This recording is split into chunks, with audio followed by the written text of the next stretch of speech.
So you want to shoot video as a beginner and you're not sure where to start. It can be daunting at first because there's so much to learn and it's so different from photography. But in today's world of content creation, video skills have never been more important to have under your belt. And in this video, I'm going to explain 8 beginner tips to help you get started on your videography journey. We'll go over things like frame rate, aperture, audio, and even the 180-degree rule. So grab a pen and notebook and a cup of coffee and let's get started. Getting started with videography can be a little intimidating because there's so many technical sounding terms, like our first tip, frame rate or frames per second.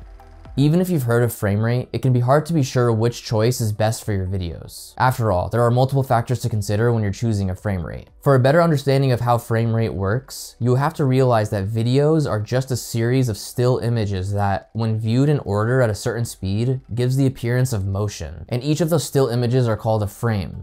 And frame rate, then, is the speed that those images are shown in. So if a video is captured and played back at 24 frames per second, that means each second of video shows 24 still images. That speed tricks your brain into perceiving smooth motion, just like this video that you're watching now that's filmed in 24 frames per second. That's not all though. Frame rate also affects the style and the viewing experience of a video. And choosing a frame rate means thinking about a couple of different factors, such as how realistic you want your videos to look, or whether or not you want to use techniques like slow motion.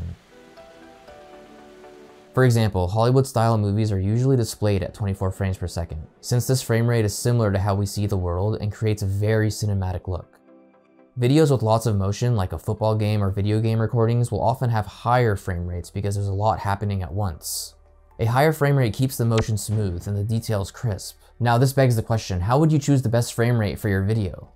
Well, first of all, there's no such thing as the best frame rate. Like I just mentioned, different frame rates cause different results. So choosing the best one means going with the option that best fits what you're trying to create. Here are the main things you need to keep in mind when you're choosing from the following most common frame rates. 24 frames per second is the standard for movies, TV shows, YouTube videos, and client projects because it is the minimum speed needed to capture video while still maintaining realistic motion. All of my talking head videos like this one are shot in 24 frames per second. And I will almost always shoot in 24 frames per second unless I want to slow the footage down. Next up is 30 frames per second, which I barely ever use. This was standard for TV back in the day and videos with a lot of motion, like sports footage, which will have the most benefit from the extra frames per second. In the off chance you want to film 30 frames per second for the purpose of slow motion, keep in mind that your footage can only be slowed down to 80% speed before it becomes choppy. And here's a simple equation you can use whenever you want to determine this on your own. The frame rate you want, which is 24 frames per second, never go below this, divided by the frame rate you have, which in this example is 30 frames per second. And this will equal the speed percentage you can use. In this case, it's 0.8 or 80%. Now moving forward, anything higher than 30 frames per second, like 60 or 120 FPS, is mainly used to create slow motion video or to record video game footage. Here's a video of me shot in 60 FPS slowed down 40%. And here's a video of me shot in 120 FPS, slowed down 20%. That's the slowest both of them can go. Now enough about FPS. For tip number 2, we're going to talk about aperture, ISO, and shutter speed specific to shooting video. These are the 3 most common important settings on your DSLR camera, and you're going to want to change them depending on your shooting scenario. A lot of people ask me about these settings, and I think a lot of beginners might be using these settings improperly. So I'm going to briefly discuss each one as standalone settings and how each of them work together as well. First of all 3 of them adjust exposure, so how bright or dark our footage is. Each one of these has their own specialty as well, whether that be good or bad. First on the list is aperture. Aperture controls how much light hits the sensor of the camera. The aperture is essentially blades inside of every lens that closes down and opens up, letting less or more light in respectively. The different settings for your aperture are measured in what's called f-stops. And it's kind of confusing because the lower the number, the more light you're letting in. And the higher the number, the less light you're letting in. So something like an f/22 would be a very closed down lens. And something like a f2.8 would be very open, letting a lot of light in. Now aperture specialty is depth of field. If you have a wide open lens or a very low number on your f-stop like f2.8, you're going to be letting lots of light in, but you're also going to be creating a very shallow depth of field. This basically means there's going to be less in focus in your footage. So you can use this to hyperfocus on a subject while the rest of the shot is out of focus. The opposite of this is true as well. You're going to have less light, but you're going to have a lot more of your shot in focus. So that's aperture. It's going to be very dependent on the lens that you have, and it's going to change for every single lens. Prime lenses like my 50mm f1.8 have fixed focal lengths, meaning you can't change the f-stop at all. Next up is ISO. ISO is essentially a measurement on the camera that controls how sensitive the sensor is going to be to light. It's a lot more straightforward than the other settings because if the number is all the way down, your footage is going to be darker. And if the number is all the way up, your footage is going to be brighter. The specialty for ISO is a little bit on the negative side in my opinion, because if your ISO is too high, your footage is going to become very grainy and noisy. A general rule of thumb is that you want to keep your ISO as low as possible. And fortunately enough for me, the Sony a7R III, which is the camera I'm currently using, does very well in low light. The third and final setting is shutter speed. Shutter speed, unlike aperture, controls how long light hits the sensor of the camera per second. So you'll see settings like 1/50th of a second or 1/200th of a second, things like that. Of course, it also controls the exposure of your footage as well, with a fast shutter being on the darker end and a slow shutter being on the brighter end. Shutter speed specialty is how it affects our motion blur. So if you have a very slow shutter speed, you're going to be getting lots of motion blur like you're getting right now. The other end of the extreme also applies here by making the footage look a lot more jittery, with no motion blur at all. It's not very natural or cinematic looking. This again begs the question, what should we set our shutter speed to when we're recording video? Well, that's a perfect segue for tip number 3. There's a rule called the 180-degree rule.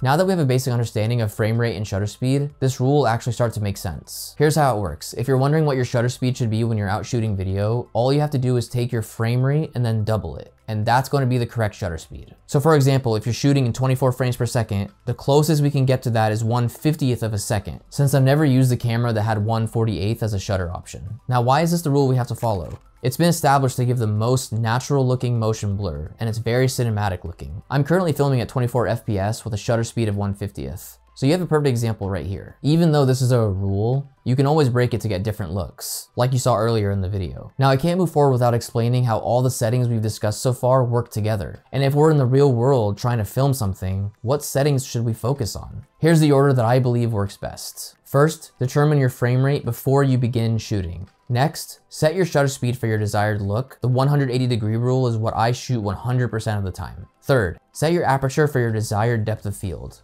And lastly, use ISO to make final exposure changes. Obviously, this isn't the only way to go about the setup process, so experiment and have fun learning. If you've gotten this far, then don't forget to hit the like button and subscribe if you haven't already. And now for tip number 4, we're going to talk about post-production and editing. Let's be real here, you're going to have to edit your videos. Whether you edit or you hire an editor, editing is just part of the videography journey. You can have the dopest clips in the world, but if you don't edit them, there's nothing to show anyone except for some point and shoot footage. So when it comes to post-production, there are a lot of different softwares that you can choose from. Some popular ones are Final Cut Pro and DaVinci Resolve, but I personally use and recommend Adobe Premiere Pro. Now it's ultimately up to you to decide an editing software that works best for you. And if Premiere Pro is your choice, then you're in luck, because I have a plethora of editing tips and tricks and a playlist on my channel. I'll link it in the description below. Moving forward with tip number 5, I'd like to talk about shaky footage. While it's possible in some cases to correct shaky footage in post-production, it's a perfect way to make your viewers click or look away from your video if it's not taken care of. I mean, it's okay if it's intentional, like when shooting raw clips for a DJ, for example, but not when you're trying to show off a beautiful landscape. Unless you're trying to shoot something that is filled with movement and action, where shaky handheld footage just makes sense, then shoot as still, smooth, and steady as possible. There are plenty of accessories to help you with this, like this GorillaPod or the tripod I'm using to record this video. Just as an honorable mention, gimbal stabilizers will definitely make your footage look more professional, but I would say if you're just getting started, I wouldn't worry about this level of gear just yet. Now for the 6th tip, I want to step away from all of the technical jargon and advise that you always plan ahead. My old biology teacher back in high school once said, "Failing to prepare is preparing to fail." And these days, I couldn't agree with him more. Planning your videos is crucial for a successful shoot, which will then lead to a more enjoyable editing process. Structure your videos and script them if you have to. Every single one of my YouTube videos has a script or an outline of discussion points. For a client shoot, know exactly what you need before you arrive. Create a shot list. Find out if you need permission to shoot in a specific location.